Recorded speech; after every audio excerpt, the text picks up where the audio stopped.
Chapter 12. In the time of the Empire, when men paid considerable attention to their hair, one of the first coiffeurs of the day came out of a house where he had just been dressing a pretty woman's head. This artist in question enjoyed the custom of all the lower floor inmates of the house, and among these there flourished an elderly bachelor guarded by a housekeeper who detested her master's next of kin. The ci-devant young man, falling seriously ill, the most famous of doctors of the day, they were not as yet styled the princes of science, had been called in to consult upon his case. And it so chanced that the learned gentlemen were taking leave of one another in the gateway, just as the hairdresser came out. They were talking as doctors usually talk among themselves when the farce of a consultation is over. "He is a dead man," quoth Dr. Audry. "He has not a month to live," added Desplein, "unless a miracle takes place."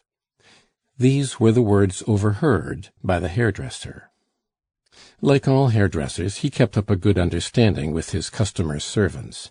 Prodigious greed sent the man upstairs again.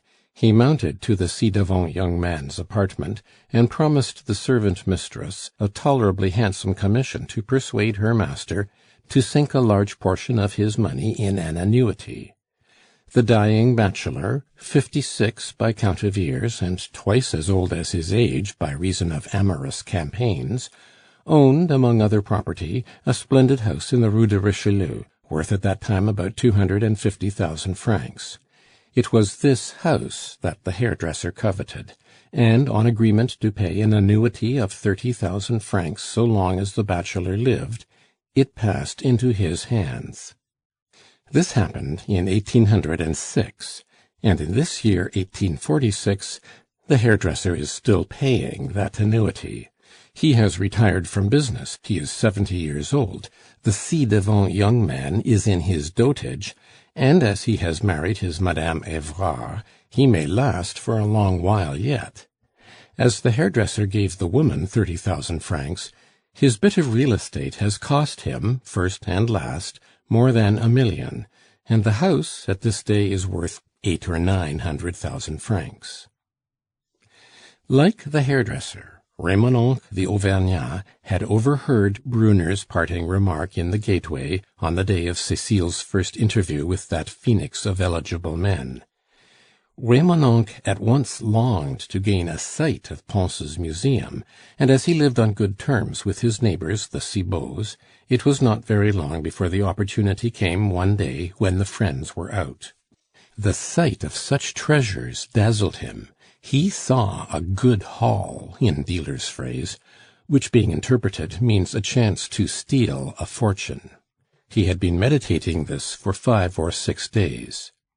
"I am so far from joking," he said, in reply to Mme. Cibot's remark, "that we will talk the thing over, and if the good gentleman will take an annuity of 50,000 francs, I will stand a hamper of wine. If—" "50,000 francs?" interrupted the doctor. "What are you thinking about? Why, if the good man is so well off as that, with me in attendance and Mme. Cibot to nurse him, he may get better, for liver complaint is a disease that attacks strong constitutions." "50, did I say? Why, a gentleman here on your very doorstep offered him 700,000 francs, simply for the pictures. Fouchtra!" While Raymond made this announcement, Mme. Cibot was looking at Dr. Poulain. There was a strange expression in her eyes. The devil might have kindled that sinister glitter in their tawny depths. "Oh, come, we must not pay any attention to such idle tales," said the doctor, well pleased, however, to find that his patient could afford to pay for his visits. "If my dear Mme. Cibot here would let me come and bring an expert, since the gentleman upstairs is in bed, I will certainly find the money in a couple of hours, even if 700,000 francs is in question." "All right, my friend," said the doctor. "Now, Mme. Cibot, be careful never to contradict the invalid. You must be prepared to be very patient with him, for he will find everything irritating and wearisome, even your services. Nothing will please him. You must expect grumbling." "He will be uncommonly hard to please," said La Cibot. "Look here, mind what I tell you. the doctor said in a tone of authority. "Monsieur Pons' life is in the hands of those that nurse him. I shall come perhaps twice a day. I shall take him first on my round." The doctor's profound indifference to the fate of a poor patient had suddenly given place to a most tender solicitude when he saw that the speculator was serious and that there was a possible fortune in question. "He will be nursed like a king," said Mme. Cibot, forcing up enthusiasm. She waited till the doctor turned the corner into the Rue Charlot, then she fell to talking again with the dealer in old iron. Raymond had finished smoking his pipe, and stood in the doorway of his shop, leaning against the frame. He had purposely taken this position; he meant the portress to come to him. The shop had once been a café. Nothing had been changed there since the Auvergnat discovered it and took over the lease. You could still read Café de Normandie on the strip left above the windows in all modern shops. Raymond had found somebody, probably a house painter's apprentice, who did the work for nothing, to paint another inscription in the remaining space below. Raymond, it ran, dealer in marine stores, furniture bought, painted in small black letters. All the mirrors, tables, seats, shelves, and fittings of the Café de Normandie had been sold, as might have been expected, before Raymond took possession of the shop as it stood, paying a yearly rent of 600 francs for the place, with a back shop, a kitchen, and a single room above, where the head waiter used to sleep, for the house belonging to the Café de Normandie was let separately. Of the former splendor of the café nothing now remained, save the plain light green paper on the walls and the strong iron bolts and bars of the shop front. When Raymond came hither in 1831, after the Revolution of July, he began by displaying a selection of broken doorbells, cracked plates, old iron, and the obsolete scales and weights abolished by a government which alone fails to carry out its own regulations, for pence and halfpence of the time of Louis XVI are still in circulation. After a time, this Auvergnat, a match for 5 ordinary Auvergnats, bought up old saucepans and kettles, old picture frames, old copper and chipped china. Gradually, as the shop was emptied and filled, the quality of the stock in trade improved, like Nicolet's farces. Raymond persisted in an unfailing and prodigiously profitable martingale, a system which any philosophical idler may study as he watches the increasing value of the stock kept by this intelligent class of trader. Picture frames and copper succeed to tinware, argand lamps, and damaged crockery. China marks the next transition, and after no long tarriance in the omnium gatherum stage, the shop becomes a museum. Some day or other the dusty windows are cleaned, the interior is restored, the Auvergnat relinquishes velveteen and jackets for a greatcoat, and there he sits like a dragon guarding his treasure, surrounded by masterpieces. He is a cunning connoisseur by this time, he has increased his capital tenfold, he is not to be cheated, he knows the tricks of the trade. The monster among his treasures looks like some old hag among a score of young girls that she offers to the public. Beauty and miracles of art are alike indifferent to him. Subtle and dense as he is, he has a keen eye to profits. He talks roughly to those who know less than he does. He has learned to act a part. He pretends to love his pictures, or again he lets you know the price he himself gave for the things. He offers to let you see the memoranda of the sale. He is a Proteus. In 1 hour he can be Jocrisse, Janot, Creux Rouge, Mondor, Apagon, or Nicodème. The third year found armor and old pictures and some tolerably fine clocks in Raymond's shop. He sent for his sister, and La Raymond came on foot all the way from Auvergne to take charge of the shop while her brother was away. A big and very ugly woman, dressed like a Japanese idol, a half-idiotic creature with a vague staring gaze, she would not bate a centime of the prices fixed by her brother. In the intervals of business she did the work of the house, and solved the apparently insoluble problem how to live on the mists of the Seine. The Raymonds' diet consisted of bread and herrings, with the outside leaves of lettuce or vegetable refuse selected from the heaps deposited in the kennel before the doors of eating-houses.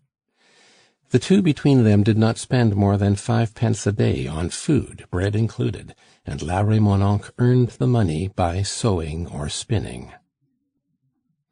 Remonencq came to Paris in the first instance to work as an errand boy. Between the years 1825 and 1831 he ran errands for dealers in curiosities in the Boulevard Beaumarchais or coppersmiths in the Rue de Lappe. It is the usual start in life in this line of business. Jews, Normans, Auvergnats, and Savoyards, these 4 different races of men all have the same instincts, and make their fortunes in the same way. They spend nothing, make small profits, and let them accumulate at compound interest. Such is their trading charter, and that charter is no delusion. Remonencq at this moment had made it up with his old master Monistrol. He did business with wholesale dealers. He was a chineur, the technical word, plying his trade in the banlieue, which, as everybody knows, extends for some 40 leagues round Paris. After 14 years of business, he had 60,000 francs in hand and a well-stocked shop. He lived in the Rue de Normandie because the rent was low, but casual customers were scarce. Most of his goods were sold to other dealers, and he was content with moderate gains. All his business transactions were carried on in the Auvergne dialect, or charabia, as people call it. Remonencq cherished a dream. He wished to establish himself on a boulevard, to be a rich dealer in curiosities, and do a direct trade with amateurs some day. And indeed, within him there was a formidable man of business. His countenance was the more inscrutable because it was glazed over by a deposit of dust and particles of metal, glued together by the sweat of his brow, for he did everything himself, and the use and wont of bodily labor had given him something of the stoical impassibility of the old soldiers of 1799. In personal appearance Remonencq was short and thin. His little eyes were set in his head in porcine fashion. A Jew's slyness and concentrated greed looked out of those dull blue circles, though in his case the false humility that masks the Hebrew's unfathomed contempt for the Gentile was lacking.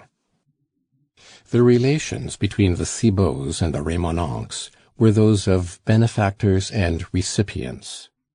Madame Cibot, convinced that the Auvergnats were wretchedly poor, used to let them have the remainder of her gentlemen's dinners at ridiculous prices. The Remonencqs would buy a pound of broken bread, crusts and crumbs, for a farthing, a porringer full of cold potatoes for something less, and other scraps in proportion. Remonencq shrewdly allowed them to believe that he was not in business on his own account. He worked for Monistrol. The rich shopkeepers preyed upon him, he said, and the Cibots felt sincerely sorry for Remonencq. The velveteen jacket, waistcoat, and trousers, particularly affected by Auvergnats, were covered with patches of Cibot's making, and not a penny had the little tailor charged for repairs which kept the 3 garments together after 11 years of wear. Thus we see that all Jews are not in Israel. "You are not laughing at me, Remonencq, are you?" asked the portress. "Is it possible that Monsieur Pons has such a fortune, living as he does? There is not 100 francs in the place." "Amateurs are all like that," Remonencq remarked sententiously. "Then do you think that my gentleman has worth of 700,000 francs, eh?" "In pictures alone," continued Remonencq. It is needless, for the sake of clearness in the story, to give any further specimens of his frightful dialect. "If he would take 50,000 francs for one up there that I know of, I would find the money if I had to hang myself. Do you remember those little frames full of enameled copper on crimson velvet, hanging among the portraits? Well, those are Petitot's enamels, and there is a cabinet minister, as used to be a druggist, that will give 3,000 francs apiece for them." La Cibot's eyes opened wide. "There are 30 of them in the pair of frames," she said. "Very well, you can judge for yourself how much he is worth." Mme. Cibot's head was swimming. She wheeled round. In a moment came the thought that she would have a legacy. She would sleep sound on old Pons' will, like the other servant mistresses whose annuities had aroused such envy in the Marais. Her thoughts flew to some commune in the neighborhood of Paris. She saw herself strutting proudly about her house in the country, looking after her garden and poultry yard, ending her days served like a queen, along with her poor dear Cibot, who deserved such good fortune, like all angelic creatures whom nobody knows nor appreciates. Her abrupt, unthinking movement told Raymond that success was sure. In the chineur's way of business, the chineur, be it explained, goes about the country picking up bargains at the expense of the ignorant. In the chineur's way of business, the one real difficulty is the problem of gaining an entrance to a house. No one can imagine the Scapin's roguery, the tricks of a Sganarelle, the wiles of a Dorine, by which the chineur contrives to make a footing for himself. These comedies are as good as a play, and founded indeed on the old stock theme of the dishonesty of servants. For 30 francs in money or goods, servants, and especially country servants, will sometimes conclude a bargain on which the chineur makes a profit of 1,000 or 2,000 francs. If we could but know the history of such and such a service of Sèvres porcelain, pâte tendre, we should find that all the intellect, all the diplomatic subtlety displayed at Munster, Nijmegen, Utrecht, Ryswick, and Vienna was surpassed by the chineur. His is the more frank comedy. His methods of action fathom depths of personal interest quite as profound as any that plenipotentiaries can explore in their difficult search for any means of breaking up the best cemented alliances. "I have set La Cibot nicely on fire," Raymond told his sister, when she came to take up her position again on the ramshackle chair. "And now," he continued, "I shall go to consult the only man that knows, our Jew, a good sort of Jew that did not ask more than 15% of us for his money." Raymond had read La Cibot's heart. To will is to act with women of her stamp. Let them see the end in view, they will stick at nothing to gain it, and pass from scrupulous honesty to the last degree of scoundrelism in the twinkling of an eye. Honesty, like most dispositions of mind, is divided into 2 classes, negative and positive. La Cibot's honesty was of the negative order. She and her like are honest until they see their way clear to gain money belonging to somebody else. Positive honesty, the honesty of the bank collector, can wade knee-deep through temptations. A torrent of evil thoughts invaded La Cibot's heart and brain, so soon as Raymond's diabolical suggestion opened the floodgates of self-interest. La Cibot climbed, or, to be more accurate, fled up the stairs, opened the door on the landing, and showed a face disguised in false solicitude in the doorway of the room where Pons and Schmucke were bemoaning themselves. As soon as she came in, Schmucke made her a warning sign, for, true friend and sublime German that he was, he too had read the doctor's eyes, and he was afraid that Mme. Cibot might repeat the verdict. Mme. Cibot answered by a shake of the head indicative of deep woe. "Well, my dear monsieur," asked she, "how are you feeling?" She sat down on the foot of the bed, hands on hips, and fixed her eyes lovingly upon the patient. But what a glitter of metal there was in them! A terrible, tiger-like gleam, if anyone had watched her. "I feel very ill," answered poor Pons. "I have not the slightest appetite left. Oh, The world," he groaned, squeezing Schmucke's hand. Schmucke was sitting by his bedside, and doubtless the sick man was talking of the causes of his illness.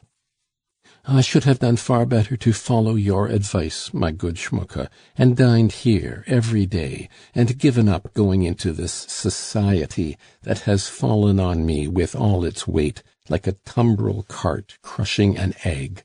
And why?" "Come, don't complain, Monsieur Pons," said La Cibot. "The doctor told me just how it is." Schmucke tugged at her gown. "And you will pull through," she continued, "only we must take great care of you. Be easy, you have a good friend beside you, and, without boasting, a woman as will nurse you like a mother nurses her first child. I nursed Cibot round once when Dr. Poulain had given him over. He had the shroud up to his eyes, as the saying is, and they gave him up for dead. Well, well, you have not come to that yet, God be thanked, ill though you may be. Count on me. I would pull you through all by myself, I would. Keep still, don't you fidget like that." She pulled the coverlet over the patient's hands as she spoke. "There, sonny. Monsieur Schmucke and I will sit up with you of nights. A prince won't be no better nursed. And besides, you needn't refuse yourself nothing that's necessary. You can afford it. I have just been talking things over with Cibot, for what would he do without me, poor dear? Well, and I talked him round. We are both so fond of you that he will let me stop up with you of a night. And that is a good deal to ask of a man like him, for he is as fond of me as ever he was the day we were married. I don't know how it is. It is the lodge, you see. We are always there together. Don't you throw off the things like that," she cried, making a dash for the bedhead to draw the coverlet over Pons's chest. "If you are not good, and don't do just as Dr. Poulain says, and Dr. Poulain is the image of Providence on earth, I will have no more to do with you. You must do as I tell you." "Yes, Montame Zipod, he will do what you tell him," put in Schmucke. "He wants to live for his poor friend Schmucke's sake, I'll be bound." "And of all things, don't fidget yourself," continued La Cibot, "for your illness makes you quite bad enough without your making it worse for want of patience. God sends us our troubles, my dear good gentleman. He punishes us for our sins. Haven't you nothing to reproach yourself with? Some poor little bit of a fault or other?" The invalid shook his head. "Oh, go on. You were young once, you had your fling. There is some love-child of yours somewhere, cold and starving and homeless. What monsters men are! Their love doesn't last only for a day, and then in a jiffy they forget. They don't so much as think of the child at the breast for months. Poor women!" "But no one has ever loved me except Schmucke and my mother," poor Pons broke in sadly. "Oh, come, you aren't no saint. You were young in your time, and a fine-looking young fellow you must have been at 20. I should have fallen in love with you myself, so nice as you are." "I always was as ugly as a toad," Pons put in desperately. "You say that because you are modest. Nobody can't say that you aren't modest." "My dear Madame Cibot, no, I tell you, I always was ugly, and I never was loved in my life." "You indeed!" cried the portress. "You want to make me believe at this time of day that you are as innocent as a young maid at your time of life? Tell that to your granny. A musician at a theatre, too? Why, if a woman told me that, I wouldn't believe her." "Montame Zipod, you irritate him," cried Schmucke, seeing that Pons was writhing under the bedclothes. "You hold your tongue, too. You are a pair of old libertines. If you were ugly, it don't make no difference. There was never so ugly a saucepan lid but it found a pot to match, as the saying is. There is Cibot. He got one of the handsomest oyster women in Paris to fall in love with him, and you are infinitely better looking than him. You are a nice pair, you are. Come now, you have sown your wild oats, and God will punish you for deserting your children, like Abraham." Exhausted though he was, the invalid gathered up all his strength to make a vehement gesture of denial. "Do lie quiet. If you have, it won't prevent you from living as long as Methuselah." "Then pray let me be quiet," groaned Pons. "I have never known what it is to be loved. I have had no child. I am alone in the world." "Really, eh?" returned the portress. "You are so kind, and that is what women like, you see. It draws them. And it looked to me impossible that when you were in your prime—" "Take her away," Pons whispered to Schmucke. "She sets my nerves on edge." "Then there's Monsieur Schmucke, he has children. You old bachelors are not all like that." "I?" cried Schmucke, springing to his feet. "Why—" "Come, then, you have none to come after you either, eh? You both sprung up out of the earth like mushrooms?" "Look here, come mit me," said Schmucke. The good German manfully took Mme. Cibot by the waist and carried her off into the next room, in spite of her exclamations.